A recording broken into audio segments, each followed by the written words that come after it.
Welcome to the Strokecast. A Generation X stroke survivor explores rehab, recovery, the frontiers of neuroscience, and how to peel a banana with one hand.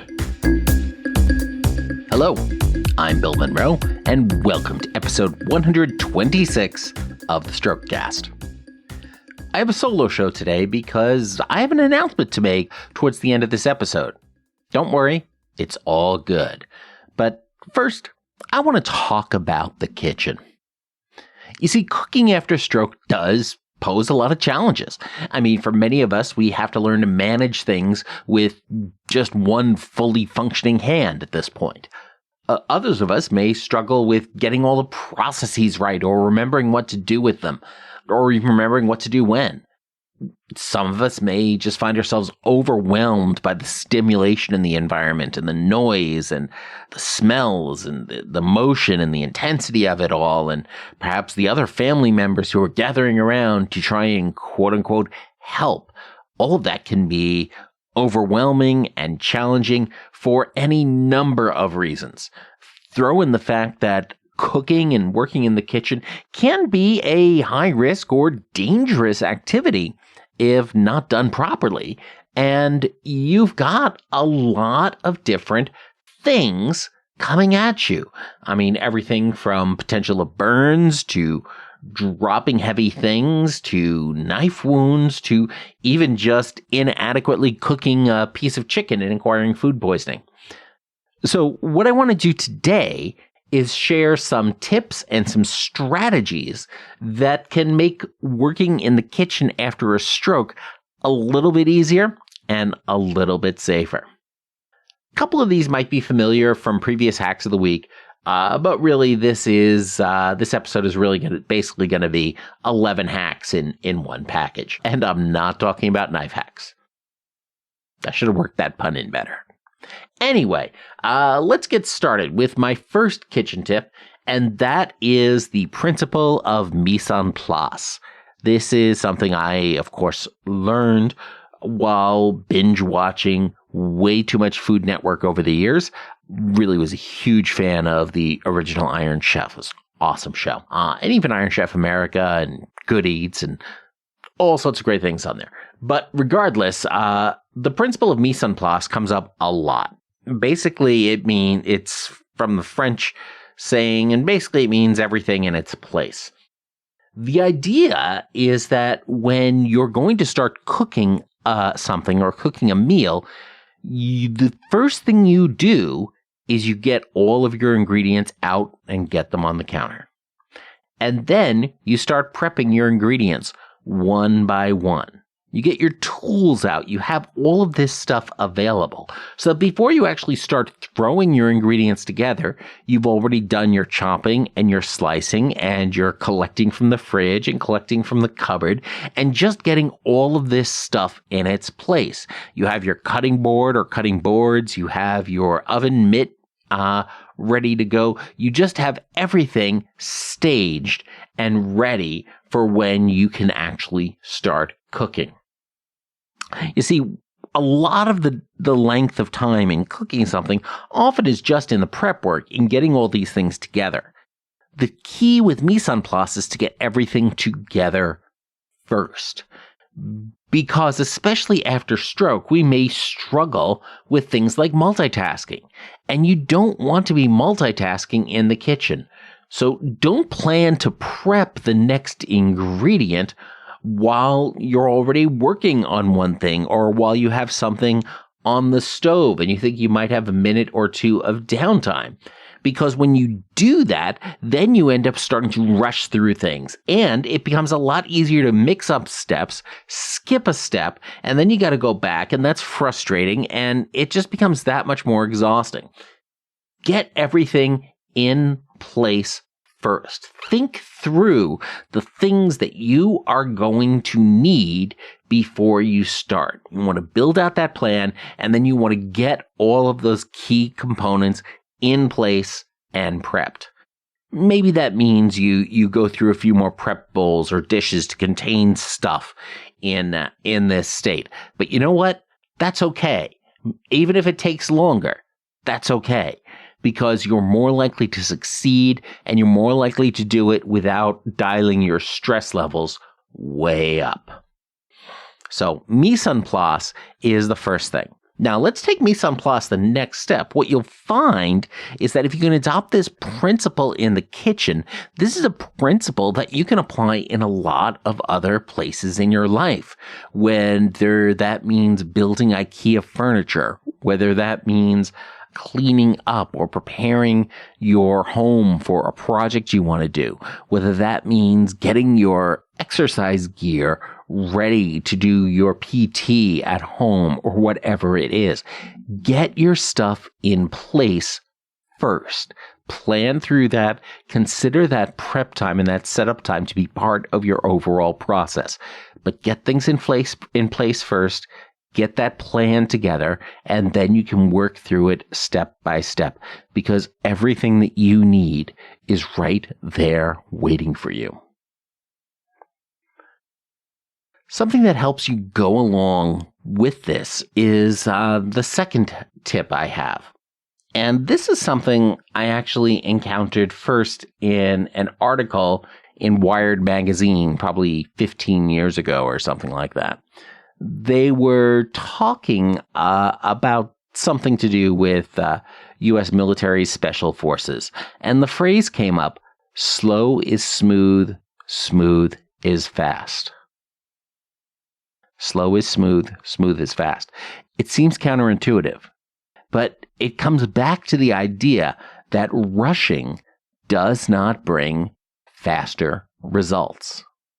It's kind of like when you're driving or riding in a car with somebody and you come to a traffic light and you stop and the light suddenly turns green and you accelerate as fast as you can and get to the next intersection and the light is red and you have to stop there again. So what you've done is you've managed to burn extra fuel, waste extra energy. You've taken much greater risk by accelerating at that much greater rate, and you haven't gotten anywhere any faster because somebody who may have pulled up to that first light next to you and just accelerated at a calm pace and didn't speed and didn't use any excessive speed will get to that same red light before it changes. Slow is smooth, smooth is fast. When you're going through the kitchen, don't rush through chopping things up. Take it slowly. Be precise with how you want to move things, how you want to move your knife, how you want to pour things into a jar, how you want to pour things into a bowl, how you crack an egg. Whatever it is, apply it to this idea of go slow. When you go slow, your actions can be smoother. The smoother your actions, the faster you'll get the results that you need. Because not only will you be learning proper technique, will you be training your brain to engage things in the proper way, you're also going to make fewer mistakes. And making mistakes is typically not something we budget for in our time budget, but it does end up taking a heck of a lot of time when we have to correct a mistake. So go slow to go smooth and go smooth to go fast. Slow is smooth, smooth is fast. And you can repeat that to yourself as you're going through a monotonous task. Slow is smooth, smooth is fast. And then you can apply that beyond the kitchen as well. Again, when it comes to walking, whether you're doing PT or doing your exercises, you could try to rush through them, but then your technique is likely to be sloppier. And if your technique is sloppy, then you're more likely to injure yourself doing your exercises or doing your PT or walking down the street. Plus, you're teaching your brain poor technique. Remember, we've got these neuroplastic brains that are working to recover and that are helping us get back our functionality. But the neuroplastic brain is going to learn what we tell it to learn. It's going to learn things that we repeat. And if we rush through things with poor technique, we're going to teach our brains poor technique, which is going to be frustrating down the road. So go slow to go smooth to go fast. Apply it to walking, apply it to your PT, apply it to trying to speak. Whatever it is, slow down, Save the energy, get it right, get your results sooner.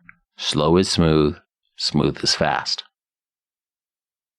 Tip number 3 is to let it fall. Don't try to catch a falling knife. I mean, we talk about this a lot. The idea is that if you drop a knife in the kitchen, don't try to catch it, because if you try to catch it, you're just going to grab it at random and you're probably going to grab the blade and you're going to get hurt. You're going to injure yourself. And then you're probably just going to let it go anyway. And so you're probably not going to successfully catch it. Instead, try to get your foot out of the way. Let things fall that are falling, whether that is going to be a pot of boiling water, whether that's going to be a set of ingredients, whether that's going to be a knife or a fork. Let it fall. Think safety first and get your feet out of the way. Try not to get hurt, because once that thing has fallen, then you're in a situation where it's like, okay, now I can clean up. Now I can repair something. Now I can fix something. Now I can start a process over. And you know what? My hand's not bleeding because I tried to catch something. This is one of those things that's really just good sense in a lot of perspectives. In fact, the idea of don't try to catch a falling knife is actually something you'll hear if you follow the stock market. In that case, they refer to the price of a stock that is falling quickly. Some people, some amateur investors, will just try and buy it while it's falling. But the problem is, while it's falling, it's still going lower and lower and lower, and you're not going to be able to time that well. They say don't try to catch a falling knife. And especially as an amateur investor, you're not necessarily sure why it's falling or where it's going to stop. So it's just a bad idea. And in the kitchen, it can be a directly painful idea. If something falls and breaks, it sucks, but, it's not the end of the world. Trying to catch something that's falling may mean you end up dropping something else, and then you've got two things falling, or you've hurt yourself, and the initial thing is still making the mess. So if something's falling, just let it fall. Number 4 tip. And this is something it's only occurred to me within the last 6 months or so. Here I am coming up on 4 years since my stroke, and I'm still learning these things. Big coffee mugs are great little mixing bowls. And I'm talking like some of the big ones that you might see on TV at like back when there were people who went to like coffee shops and stuff that would hold like big fancy mochas and whatnot. Yeah, you've seen them. These bowls, these mugs are like 16 to 18 ounces and they have a handle on them. What I find them useful for now, especially, is sure, they're great soup bowls when I finish the soup, but I also use them as prep bowls when I am, for example, making tuna fish. And I need to put the tuna in the bowl, and then I need to put the mayonnaise in, and then I need to stir it up. Or I use them if I'm beating an egg, because I can crack an egg into that bowl, and then I can just use my fork to beat the egg. The reason I like using these is that while I don't have full function of my left hand, I still have a lot of tone and spasticity. And what that means is that my hand naturally makes that fist. And my arm sometimes just does not really want to move easily. So, yeah, I know. Normally, that's a problem. In this case, let's turn that problem into a solution. So what I can do is I can get my fingers into the handle on the bowl, and I can actually hold it reasonably steady with my affected arm, because it does have all that tone in it. And then, once that bowl is held steady, then I can use a fork or a spoon or whatever it is I want to use to mix things together to mix things up in that bowl with my unaffected hand. So this is accomplishing a few things. For one thing, it's giving me a safe, easy way to mix stuff. For another, it's actually engaging my affected arm in the process. And anytime you can engage your affected limb, you're teaching your brain to continue to use this limb. You're fighting against neglect. You're helping to keep that rewired. And it really helps you start working with that. The other thing that it can do is it also influences our own perceptions of our bodies. A lot of times, a lot of survivors, we look at our affected limbs and we're angry at them. We're disappointed in them. We think they're useless. And when we adopt that mindset, that hurts our ability to recover. Anytime we can engage them, we can have value coming out of that affected limb, it's going to be a good thing. So if you've got tone and spasticity, make that tone work for you. And don't ignore the affected limb. Those big mugs with those handles on them can be great little mixing bowls, and in that case, therapy aids as well. My next tip is to get yourself a roll of Dicem. When you pick up a roll of Dicem, it comes in, sort of the pack that looks like a tinfoil pack or a saran wrap pack or whatever it is.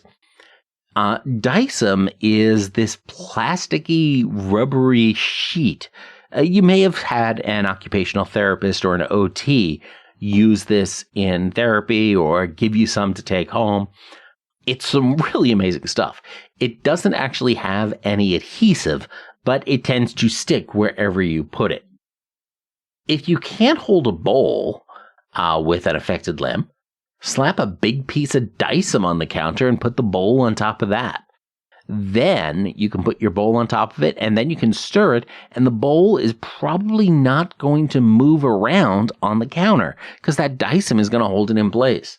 Dicem is also great in other types of applications as well. I've seen people who will use it on their car dashboard to keep things from sliding around on the dashboard. Where I use it most is when I am eating something like yogurt. It's got that little container. There's just not going to move, not going to stay still on a tabletop. But if I put it down on a piece of Dicem, it's probably going to hold that yogurt cup in place, and I can get the spoon in there and start scooping stuff out. The other great thing about Dicem is that it's washable with soap and water. So if your Dicem sheet stops sticking as effectively, just wash it off in the sink. I mean, it's pretty amazing. I generally recommend using a larger sheet than you think you need because that will just give it greater stickiness. But really, any place you want stuff to not slide around is great for Dicem. Also makes a great jar opener. When you find your hand slipping on a jar lid, you put a piece of Dicem over that and then twist, and you're much less likely to have it slip. So really cool stuff. So definitely you can find Dicem on, I know Amazon has it. You'll find it in the Strokecast gift guide over at strokecast.com/gift guide. So you can check it out and get yourself some Dicem. Whether you've had a stroke or not, everybody needs a big roll of Dicem in their life. Tip number 6. Number 6 is to sharpen your knives. And this is another one that might seem a little counterintuitive at first because we don't want you to get hurt. But here's the thing. A dull knife is a dangerous knife. A dull knife is more likely to slip and cut the wrong thing. A wound from a dull knife may heal more slowly. A dull knife may be harder to clean and be dirtier, which can cause issues. A dull knife is going to be harder to use smoothly. It's going to require more strength and make it more likely for you to try to brute force it through things. And when you do that, it's more likely to slip. The other thing, a reason to make sure you are sharpening your knives is and maybe this is partly me, but what I find is that when I am cutting things one-handed, I am much more likely to sort of push the knife straight down towards the cutting board rather than moving it back and forth in a sliding motion. What this means is I'm putting more stress on the edge of the knife, and using a honing steel, which is one of those things you see on TV and cartoons where they hold up the stick and slide a knife across it. It makes that wonderful sound. Really cool to look. And what that's intended to do is straighten out the edge of your knife. But, that's a two-handed process. So definitely, you get your knives sharpened. I find because they dull faster when I cook now, and a dull knife is just more dangerous. You don't have to do this yourself. You can find a local sharpening place or a person to keep your knives safe, sharp, and effective. Tip number 7, get yourself a hot water maker. I mean, my girlfriend and I got one of these a few years ago. I think we might have actually gotten it before my stroke. And I kind of wondered, how did I manage to live this long without one? Here's the thing. You can keep a gallon or more of water in there between 180 degrees and boiling. And when you press a button, it comes right out of a spigot. That means you don't have to boil water whenever you need a reasonable amount of hot or boiling water. It means that when you need hot water for tea or coffee or soup, it's readily available. I mean, I find that just because I have hot water here and ready just at the touch of a button, that I simply drink a lot more tea now just because it's available. And of course, it also means that I simply am at less risk because I'm not messing around with a separate tea kettle or a separate hot pot or separate hot water boiling thing that involves actually pouring boiling water from a device into a cup or a bowl or a pot or whatever. I just have this nice safe spigot. I just press a button and the hot water comes out safely. And when it's time to refill it, all I have to do is open the lid and pour in cold water, so I am much less likely to burn myself. You know, these hot water makers, hot water keepers, they're just super convenient. Definitely check one out. Next tip I have, something again I figured out only within the last 6 months, and it's just painfully obvious to me now, but with one-handed use, as I do dishes at the sink on occasion, stand off center. So that's the 8th tip, stand off center at the sink. You see, we're used to standing at the center of the sink to do dishes, and that makes sense for most of our lives, but that's so we can reach the sink with both hands and reach stuff in the sink with both hands. But I'm no longer reaching into the sink with both hands. So I've started standing off to the side a little bit, so that now my unaffected hand is centered at the sink. That means it has to spend less time reaching and stretching, which is, good for my right shoulder to put it under less stress. It also means I make less of a mess because my reach is just more consistent and I'm splashing my belly less with sink water. And it just becomes that much more convenient to do dishes. Yes, it does require changing our perspective on some of the patterns in our lives, which are built around having two hands on opposite sides of the body. Rethinking things for a one-handed situation can alter our approach and we can come up with a richer solution. So stand off center of the sink. Stand so that your unaffected arm is what is centered at the sink when you're doing dishes. Step number 9 is to use a checklist. Pilots use them. Surgeons use them. Manufacturing plants use them. Because when getting all the steps right matters, people use a checklist.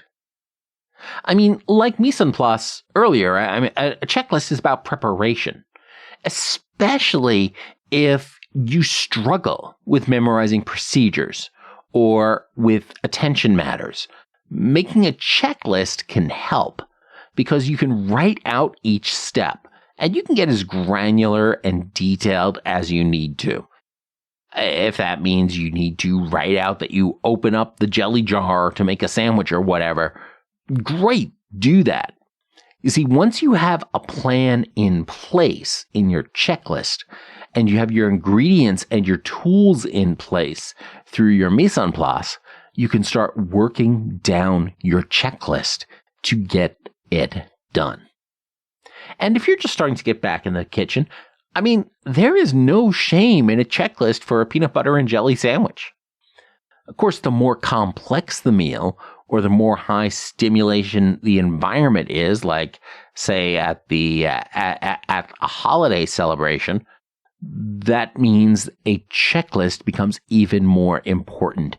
And really, this is one of those things that can be super useful whether you've had a stroke or not. Having that checklist will help you stay on top of each and every step that needs to get done.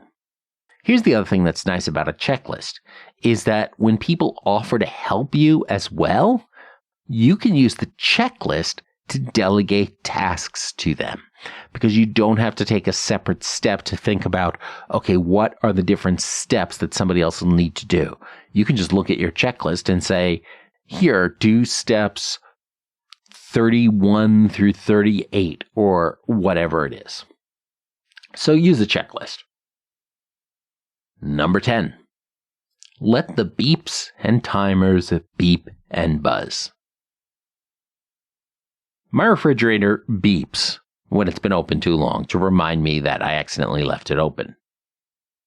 My oven beeps when it's preheated, when it's reached the temperature I want it to be at. My timer beeps when it's time to press the plunger in the coffee press. My microwave beeps when it's time to turn the enchiladas in the TV dinner. And you know what? It's okay. Let them beep. You see, we have trained ourselves, not as stroke survivors, but just as humans living in 2021, to answer every alert when it happens. Whether that's on our phones that beep or buzz or flash, or whether that's in our kitchen when our refrigerator or our oven screams at us. But you know what? We don't have to do it. We don't have to answer each and every beep and buzz and bell. You see, with rare exception, there is nothing in the kitchen that can't wait 30 seconds or 60 seconds or a minute or longer. When an alert goes off, don't drop whatever you're doing to answer it. Or don't feel like you have to drop whatever you're doing to answer it. Instead, finish the task that you're in the middle of, and then deal with it. Let it beep, let it buzz. It's okay. I mean, even when we think about things that we would think of as super important, like in the hospital, when my IV machine would start beeping because it was out of saline, it's not like the nurses dropped everything and ran into my room to go ahead and change it. Because just because something beeps doesn't mean it is super urgent. Most things in your kitchen probably have less urgency than my IV machine beeping. You see, here's the key principle at stake. Your devices, whether that's your phone or your tablet or your appliances, your stove, your refrigerator, your microwave, they work for you. You don't work for them. Deal with their alarms on your terms, not on theirs. The final tip that I want to share this week is really more of a longer term strategy, and that's be safe. We're talking about the kitchen here. Fire, knives, water, heavy things, bacteria. There are lots of ways to get hurt in the kitchen. These tips I've been talking about can help keep you safe.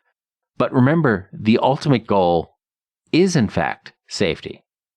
If you don't feel safe, don't do it. It's that simple. If you don't feel safe, don't do it. Consult with an OT or an occupational therapist about safety strategies in the kitchen for your specific challenges. Build your plans, your mise en place, your checklists, and all the other plans you're making with safety in mind. And if you find yourself in a situation where you suddenly don't feel safe, stop. If you find you've taken off more than you can manage, it's okay to abandon a meal and even toss half-made ingredients in the trash. That is much better than injuring yourself. Worst case scenario is that you call for takeout or delivery. Nothing else matters if you're not being safe. So I hope that is helpful as you get into the kitchen and start doing things in the kitchen, or continue doing things in the kitchen wherever you are within your stroke recovery. And of course, most of these tips are also great even if you hadn't had a stroke. So again, I hope that is helpful. I would encourage you to check out the Strokecast gift guide at strokecast.com/gift guide, where you'll find a number of other kitchen gadgets that can make your kitchen life a lot easier as a one-handed user. So that brings me to my announcement that I wanted to make today. And that's that this summer, I am launching the free Strokecast Newsletter. It's going to be an email newsletter that will be coming out roughly once a month. And what I'm going to do with this is share stroke news that I find in my reading and that other people bring to my attention. We'll include summaries of recent episodes, listener feedback as that comes in. Also, you're going to hear updates or read updates from previous guests. You'll see follow-ups on episode, notes about other members of the community, and of course, random thoughts from yours truly. So I am pretty excited to be able to launch this. It's one other way that I can communicate, and sometimes it's just a lot easier to just share some key links with some thoughts that might not justify an entire episode, or that you might not be able to just find it easy to consume via the podcast. Instead, you'll be able to get these updates, this news, these tidbits, these feedback, these updates from previous guests, these links, all of this and more delivered straight to your email inbox. So to sign up, just visit strokecast.com/news. That's strokecast.com/news. And of course, you can easily unsubscribe at any time. All you need to do is just go to strokecast.com/news to sign up for the free monthly Strokecast newsletter. I'm really excited to see what we're able to do with this. So that's it for this week. Pretty simple. Do you have any favorite kitchen tips? Be sure to send them to bill@strokecast.com, and I'll include them in the newsletter, in a future newsletter that comes out. Be sure to subscribe to that newsletter for free at strokecast.com/news. Stay safe in the kitchen. And of course, as always, don't get best. Get better. Thanks a lot. I'm Bill Monroe, and I'll talk to you soon.